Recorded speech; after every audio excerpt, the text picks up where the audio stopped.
যা পারো করো, আমারে কিচ্ছু করে লাভ নাই।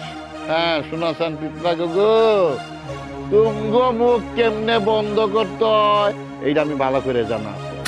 ওই ছোট পোলারে টাকা দেওয়া লেগা পশ্চিম পাড়ার জমি আমি এখনই বিক্রি করতে যাইতেছি। দেখছো মা, দেখছো আবার কত বড় সাহস, তোমার মুখের উপরে কত বড় একটা কথা হয়ে গেল গা। আরে চুপ থাক না, বান্দর যতই লাফাক না কেন, ওর ওই গাছের আগডালায় যায় চুপ করে বৈশা থাকবো। স্ক্রু ড্রাইভার দিয়া কিভাবে আগডালার থেকে নামাইতে হয় সেটা আমি ভালো করেই জানি।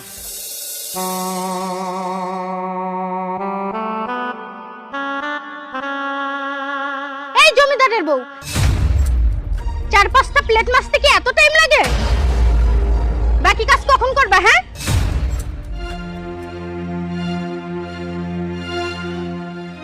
আমি তো ভুলেই গেছিলাম, তুমি তো উঠতেই পারতেছো না, তা কাজ করবে কখন? ভাবি, আপনি সবসময় আমার সাথে এমন ব্যবহার কেন করেন একটু কোন তো? জানেনই তো আমি পথি মানুষ, এই সময় কি মানুষ এত কাজ করতে পারে কোন? আমি কত কষ্ট করে বাড়ির সব কাম করি, একটু তো দেরি হইবই। তোমারে কাজ করতে কে বলেছে? তুমি তোমার স্বামীরা নিয়ে আলাদা হয়ে যাও, অথবা এই বাড়ি থেকে বের হয়ে যাও।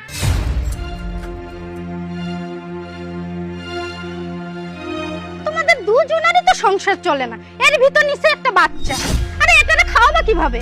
দেখেন ভাবি, আমার বাচ্চার খাওন নিয়ে কোনো কথা কইবেন না। একটা মানুষ যখন দুনিয়াতে আসে তার রিজিক সে সাথে করে নিয়ে আসে। শোনো, এত কথা শুনতে চাই, তাড়াতাড়ি কাজ শেষ করো, মায়ে ডাকতেছে। আপনি জান আমি আসতেছি। ভাবি, তুমি আমার বউর সাথে এরকম চাকর বাকরের মতো আচরণ করতেছো কেন? হ্যাঁ, তা কি করবে আপনার বউয়ের সাথে? আমি কি কোনোদিন কামাই করি নাই? এই সংসারের জন্য কি আমি কিছু করি নাই? আমার চাকরিটা চলে গেছে, এই জন্য আমি তোমাদের কেমন টেয়া পয়সা দিতে পারি না। কিন্তু পুরুষ মানুষ যেহেতু, চাকরি একদিন ঠিকই হইব। তোমাদেরকে তো দিয়াম টাকা পয়সা নাকি? আচ্ছা আমি মানলাম তোমার চাকরি চলে গেছে, তা তুমি এইরকম রুমে বসে থাকো কিসের জন্য? অন্য কাজ কাম তো করতে পারো, তাই না? ভাবি, এই কথা বলা তুমি কে? হ্যাঁ, এই কথা যদি বলতে হয় আমার বড় ভাই বলবে, প্রয়োজন হলে আমার গালে 2টা চড় দিবে, আমি ছোট ভাই হিসেবে সেটা মাইনে নেবো। কিন্তু তুমি যদি কও না, এটা তো আমি মানতে পারবো না। তোমার ভাই এই জন্যই বলবে না সে তোমার ভাই। তোমার কি চোখে লজ্জা শরম নেই? অন্য কাজ কাম কিছু করতে পারো না? চুপ করো তুমি, কি কইতাছে এইসব? ভাবির সাথে তুমি ঝগড়া করতেছো? এমনিতে এই বাড়ির মধ্যে অনেক অশান্তি, আমি আর নতুন করে কোনো ঝগড়া ঝামেলা চাই না। তুমি তোমার ভাবিরে চিনো না? তোমার ভাবির সাথে এখন ঝগড়া করলে তোমার ভাবি তোমার বড় ভাইয়ের কাছে যে একটা কথা বানায় কয়ে দিব, সংসারের মধ্যে আবার অশান্তি হইব।